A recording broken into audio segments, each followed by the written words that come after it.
Episode 8 of Shadowlord is, in my opinion, undoubtedly the worst episode of the show. I don't think they didn't really compete with it. 7 is the second worst. Great two-parter there, but it doesn't come as low as Shadowlord. Yes. This video will be split into a few little parts, going through the arcs of that episode goes through in, descending order of goodness. So starting off with what is, in my opinion, the best done arc, or storyline, I guess, not really an arc. It's too short for an arc, part of an arc, would be Rylee's and Two Boots' escape section. Well, not escape. It starts off with Rylee being thrown in front of the 11th brother, or Crow. And unlike when Marok interrogated Lawson, we don't see him interrogate Rylee, but we just see Rylee get shut in the room, and then Crow appears with those two orange eyes, and he just stares at him. And then later on, we hear Rylee telling Devon that he would have told them anything that he knew. He just didn't know anything. Which is such a superb scene. And I don't know if it's better because we had an earlier scene with Marok, or if it just would have worked just as well without it. But certainly, the way it is, it works pretty damn well. As we just get the sense that he is being tortured by the Force. They're probing his mind. They will get information out of him, except there's none to get, of course. Then, of course, Two Boots connected up with Lawson, tries to break Rylee free without causing a fuss. I'm not sure if Two Boots would have chosen to go rogue if the Empire hadn't caught on to him breaking Rylee out. I think he probably would have, based on his talk with the other cop man about how Chief Klyce is dead, but we'll never know. I do think that he would have. I think that when he initially made the deal with Lawson, before he found out about Chief Klyce and saw the state Rylee was in, he probably would have chosen to actually go through with try and enforce the trade offer, so to speak. Assuming, of course, the Empire didn't turn on him. But, that didn't happen, and so they went out in a bit of a firefight. And, then, that's it for that little part of the story. On to the next part, which is the connected part. It is, of course, Lawson's and Devon and Daki's journey throughout the episode. Theirs starts off pretty much where that one picks up, but slightly earlier, I guess, when just Devon gets told to go steal a car, basically. So she steals a car from 3 Cyclopses, and she's weirdly sad in this scene. I don't really know why she's sad in the scene. It doesn't really make sense to me why she'd be sad there. I guess, sad because she failed to rescue Rylee, or that she's not one actively going out to rescue Rylee. But, they have a plan to rescue Rylee, so, I don't know. It's she's actually doing something useful and important here. But, she's all sad as she's brushing her hand up against the car she's about to steal. And then when the Cyclopses come at her, she's looking sad. And then when she gets to beat them up, I guess I'll beat you up. I don't really feel like doing anything today. Type annoyance with them. It's not, I have to beat you up. Why couldn't you just let me have the car type annoyance? I don't know, it's just a weird thing, because, she's not really sad like that anywhere else in the episode, or also the entire series. So I just don't really know why she's like that here. As I say, this episode isn't great. Then she goes in, and there's a cool small fight scene outside the prison, as then they rush off to where Rena's got a ship stored for them, which we found out a bit earlier in this episode, and which does involve a cool chase, only slightly ruined by or not ruined, only slightly hurt by the fact that during the chase, after they literally just broken free of the first set of chasing stormtroopers on bikes, Daki says, but key to being undetected is being inconspicuous, Devon. Yeah, I wonder why you're being detected and why you're being chased. Could it possibly be because you were involved in a fight that she even came in and saved your ass from and broke you out? You have been actively chased ever since? Daki, maybe it's that and not anything to do with Devon.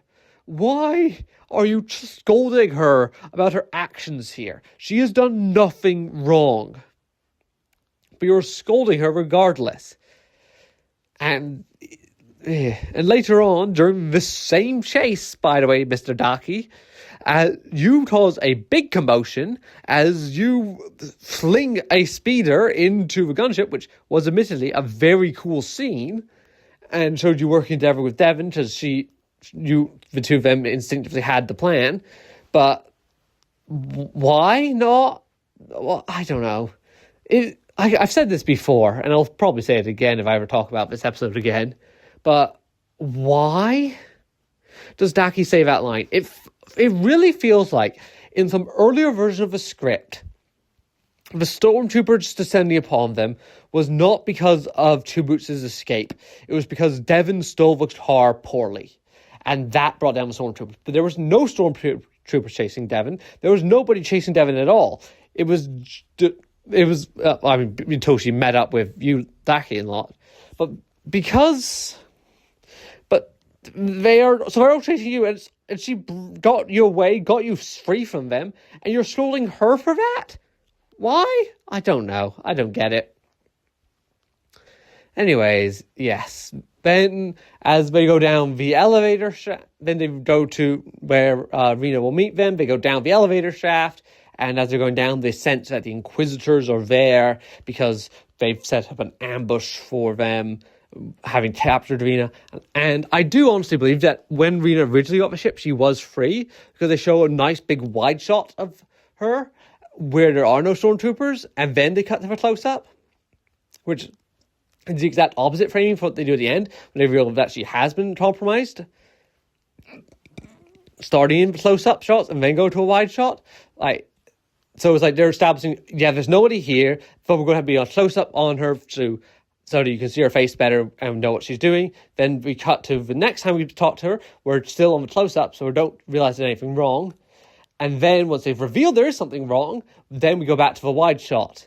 So I feel like they are implying that she wasn't compromised originally, which, I mean, it doesn't really matter if she was or not. But, I don't know. I think it's a neat... I just wish there was a bit more substance around that, because it's never really implied or stated when or how she got compromised. It's been such a short time that it feels like she must have been compromised before she got the ship. But then, they are establishing it as though she was compromised after. So, I don't know. Obviously, it is possible. It was only... there was a couple hours in there. But, yeah. Anyways, then they go and they break out from the elevator shaft and escape up. And they have escaped. And that is their part of the episode. Yeah. The next part I'm going to talk about is Maul's crew. This is pretty much a nothing burger of a section. Yep, they exist. They are on the run.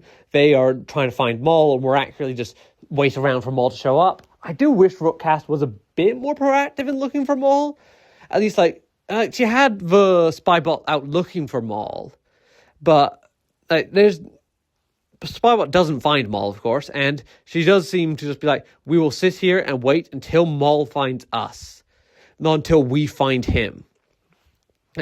We're scanning she could have easily said, we're scanning the area, or Spybot is investigating, something to imply they're actively looking to find Maul, rather than we're just going to sit on our ass.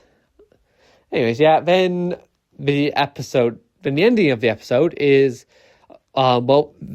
Vario gets a communique from Dryden Voss, or maybe one of his representatives, saying that Dryden Voss wants to talk to Maul. Convenient timing there, but what can you do? And that is where the episode ends. But not where this video ends, because the main thing I want to talk about in this episode, I haven't even touched on. And that is, of course, Maul's story. And I don't even really know where to begin with this. I'm just off with the big picture. What's the point of his arc in this episode? It feels like it should be a changing point, a tipping point.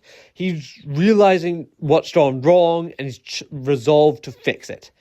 That, if you look at it big picture, feels like what's going on. Except what he resolves to do at the end of the episode end of his own journey in the sewers, is he's resolved that he will not let Sidious hurt anyone like Sidious has hurt him and hurt his family. Okay, fair enough. How will that manifest? He's going to try and kill Sidious. He literally said he wanted to do that at the end of last episode. Okay, so it's clearly not just going to be about how he's killing Sidious, but he also wants to stop Sidious causing harm, Sidious corrupting people, like he corrupted young Maul, and he corrupted, indirectly, Savage. But, no, because he goes on to corrupt Devon still. And generally speaking, actually, I like Maul corrupting Devon. I like Maul just playing into Sidious's playbook throughout, and in a way not realizing that's what he's doing. But you can't have him not realize he's just being a Sidious 2.0, I guess, and resolve to put an end to Sidious being Sidious in the same season, same 3-episode chunk. I don't get what's the point of that. Is he trying to... is the point that Maul just doesn't realize that he is being Sidious here? I guess that could work, but there's no implication that I've noticed in these in the next 2 episodes that he's honestly changed at all throughout this, but that he's trying to resolve to not any implication that he's doing differently. He's doing anything different because what can he do differently? He's still trying to corrupt Devon. There's no implication that, this is supposed to be an irony. I've not even seen anyone else online talk about this being an ironic failure of his. He's vowing to stop Sidious, while at the same time stop Sidious from corrupting people. At the same time, he's corrupting Devon. Nobody else I've heard talking about that. So that is a theme of this thing that they're trying to lean into. They have completely failed because nobody's discussing it. And if it is, I think it's horribly done anyways, because we don't see, there's no reflection upon that. There's no you're doing what your old master would have done, you're just doing what you're vowing to stop. And then I just don't get the point of what's the point of the arc as a whole? What is the point of this? I don't get it. Yeah. Then there's the other part of it, which is what actually happens. So it starts off with him brushing aside young Maul in anger, saying, "You are weak, you are a failure." Then he sees some visions of him and Savage. It's not all of Savage. That's kind of weird, now that I think about it.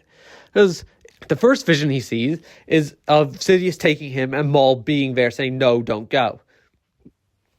And apparently Savage isn't supposed to have known that Maul existed before, which I don't remember part of the Clone Wars that well, where Savage learned about his brother, but I feel like it could have equally well been interpreted as, your brother's still out there, rather than, you had a brother.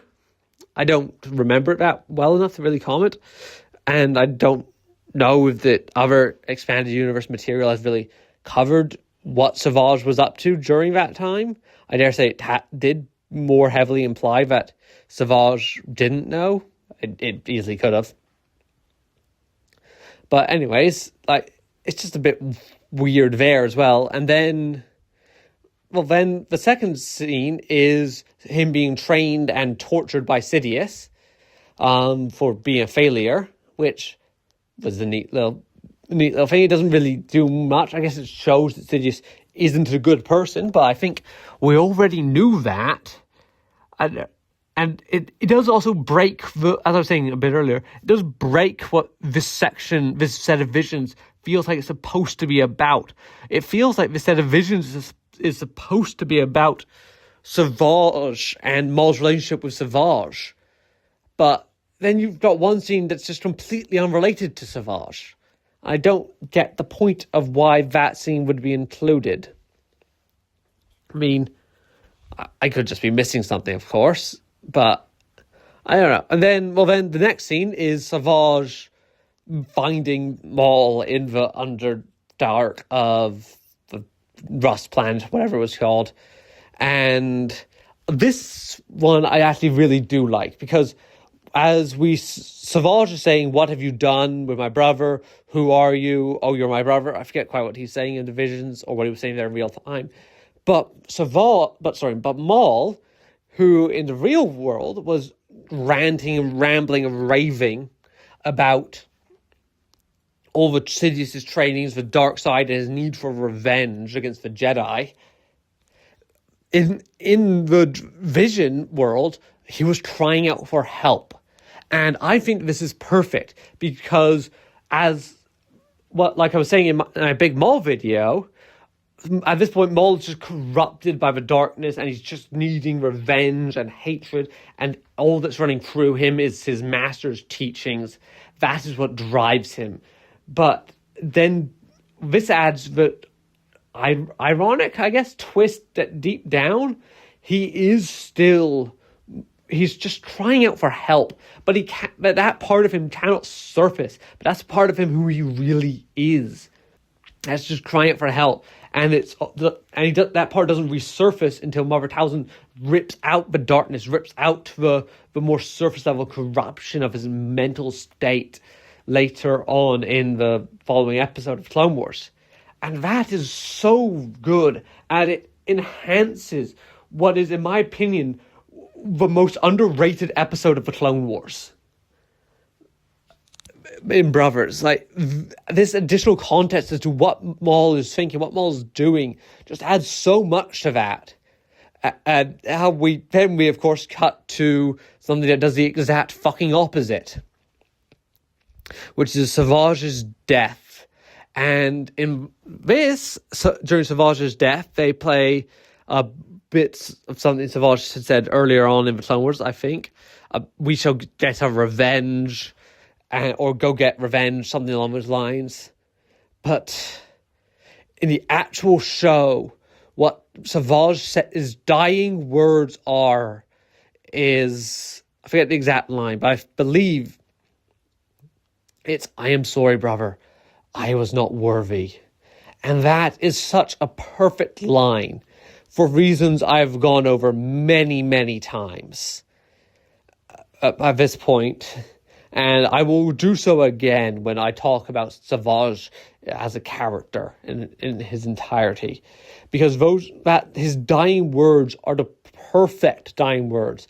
And I honestly feel like you could have just kept them in here, and it would have done the job better than having Savage tell Maul to get revenge.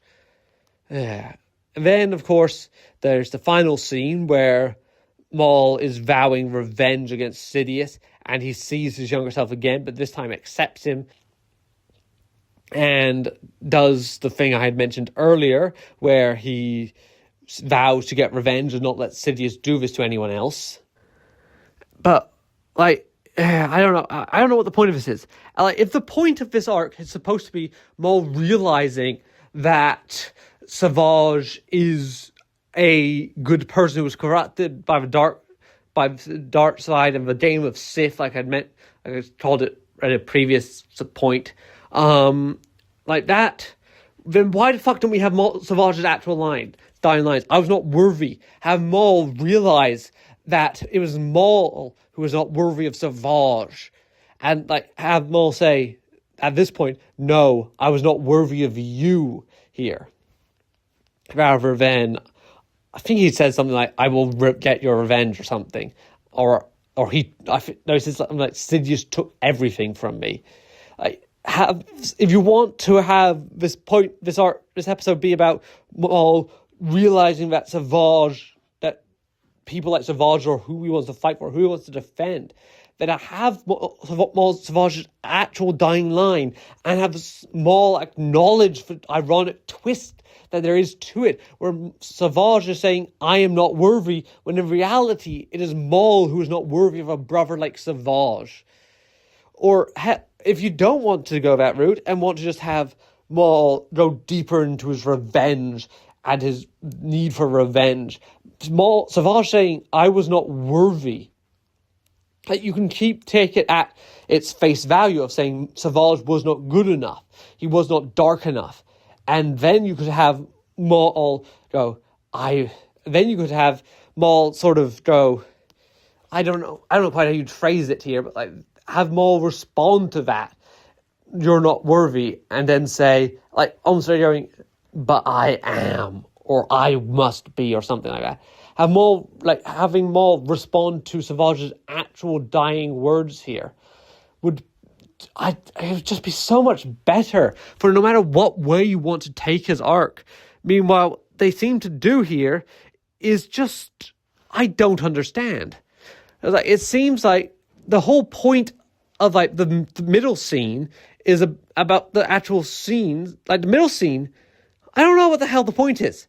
It seems like they can't decide if the point of this story, even within this episode, is it about Maul realizing what the game of Sith has done and vowing to put an end to it, which it seems to be based on, like, if you look just at, like, it starts off with Maul's telling his younger self, "You're weak, you are worthless," and it ends with him going, "I will get revenge for people like you." But like, that seems like it's going, okay, Maul vows to end the game of Sith. Great. But then, actually, I had a thought about how you could have the other way work for, with Savage's dying line of "I'm not worthy," and then have like Maul say something like, "You were, but I must not be." Like that. I feel like that, if you want to have Maul turn deeper into the darkness, into the corruption, that feels like it's a much better way to do it than what they actually did. Have Maul go, "I must not be worthy. I must I must play the game of Sith in order to end it." Which I guess you could argue is what he's trying to do here. Like, he never acknowledges that we must, I guess he does kind of acknowledge that we must be Sith to destroy the Sith in episode 10, as he's saying, like, "You must not fight like a Jedi, you must fight like a Sith. You must delve into your anger to defeat Vader." Actually, now I'm thinking about it, if they made that a bit more obvious and, like, clear that's what they were actually intending, like, Maul feels like he must play the game of Sith to destroy the game of Sith. Like, that is what his goal is here. Right? That could work as, like, what they're trying to do with this, but it doesn't feel like that's the intention here. Like I've mentioned with when Devon gets, like, as he's corrupting, he's still trying. As he sees his younger self, he vows to not let Sidious hurt anyone else like this. But he never then goes on to, he doesn't tell Devon or anyone, we must, like, I guess, like, he does, I don't know. I am turning around to this a bit more than I was at the time, as I'm having this conversation with myself. But it does really feel like they should at least acknowledge it better, that he is choosing to dive into the game of Sith to destroy it. And I don't know. I don't even think like that's necessarily It's certainly not a healthy thing to do, but no one's trying to claim that Maul is a healthy, well-balanced character. Like, if you have him delve into the point of this is him delving into the game of Sith to destroy it. I feel like I was saying, have Savage's actual dying words. I cannot emphasize enough how important Savage's dying words are to this, and how they should have been the cornerstone upon which you built this entire journey around. Like, no matter what way you're going through this, you build Maul's story in this episode around Savage's dying words, and how he's going to respond to those. But no, they don't even fucking include his dying words. The perfect dying words. Because, I don't really know why, but they chose not to. And I think that it drastically hurt the episode. Because Savage's dying words could have been the core of this episode that you build around. No matter what direction you want to take him in. You could have used Savage's dying words and his response to those words. If you want to have him if you want the point of the arc to be him realizing that he's just bringing people down, and then you have him have him respond to Savage's dying words, but going, "You were worthy," and with a bit of, but I am not, like, with a bit of sorrow in his tone, in his voice. Or if you want him to, like, if you want him to be delving deeper into the dark side, deeper into his rage, deeper into his anger, you have him go, "No, you weren't worthy. You were not worthy of being my apprentice." Something like that. Like, that would be him going deeper into his anger, deeper into his rage, sort of abandoning who he was as a person, going into more Maul, the monster.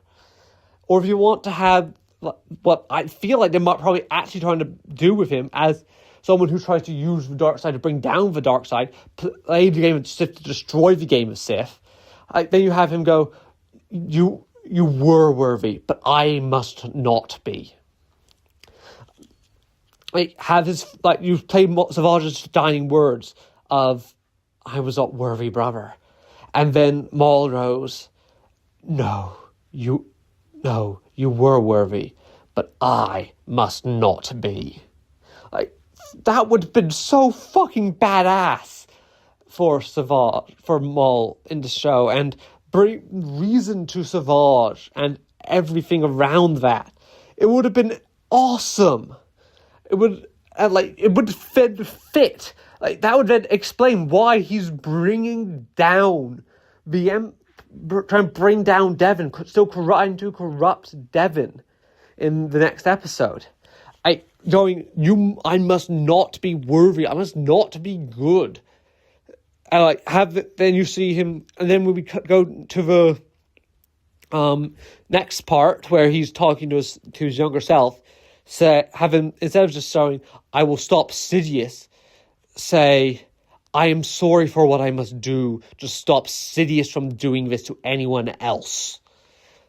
Just those two fairly minor changes, and I think you would have turned this part of the arc, into a fucking amazing thing. You clearly it makes Savage. It doesn't corrupt Savage's final words. All the other visions that are off, we can reasonably understand and explain. Like, with Savage being there when Maul's leaving, we just go, okay, Maul was a kid. He's not quite remembering that right, and he's remembering his big, good brother protector. And we want to make this episode about a through line about how Maul's doing at this point and Maul's connection with Savage. Then the scene where Sidious is torturing Maul, honestly, just cut it. It doesn't add anything to anything. Like, we already know Maul wants to take out Sidious, and having Sidious kill Savage in a little bit fills us with, okay, Sidious is bad just as well. Then we go to the third little scene where Savage finds Maul, and that scene is perfect. Do not touch it, please. It is excellent as is. And it shows that Savage is still out there. He's still looking out for his big brother. Or little brother. I don't know which is supposed to be older, and I think he is inconsistent. Like, Maul to me always felt like the older brother to Savage during the Clone Wars, because he was the one we were introduced to first. Sidious would naturally, to me at least, have taken the elder brother, not the younger brother. But in the flashbacks, Savage is quite clearly bigger than Maul is in the original, before Maul is taken, which implies that, of course, that Savage is the older brother. I guess Maul is definitely the more powerful brother, so that's why Sidious is taking him. But, I don't know. That's a bit of an aside. I guess Savage does also have a bit of big brother energy with, I am your protector, I'm your big brute, big brother. But at the same time, he does also have younger brother energy with the, I will do what you say, bro. Whatever you want, I'm with you type stuff. Anyways. Yeah, I don't know. Anyways, yes. I forgot where I was. So you have Savage finding Maul and saving Maul as Maul's crying out for help, but all that's coming out of his mouth is ramblings and ravings of revenge and the dark side teachings that he's had.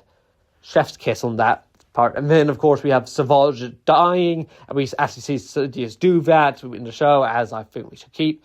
Then when we go to Savage dying, we see Savage dying. Hell, actually, we could almost have a bit of a swap, as because Maul there actually doesn't say anything, but we could have Maul go, yes, you were, in the Vision Maul, as Maul going, this is what Maul wanted to be saying to Savage, but he doesn't actually say it because he's too choked up, and then Sidious comes in and ruins it all. And then we have real Maul then go, but I must not be. That would be fucking brilliant. Super easy. So then we have, and I don't think it would have been any harder for them to animate or to produce. I don't know. And then we of course get to him talking to his younger self, and then we have him telling younger him again. He accepts his younger self. He accepts the weakness that was him, and goes, I am sorry for what I must do to stop more of you, more people falling like you, or something along those lines.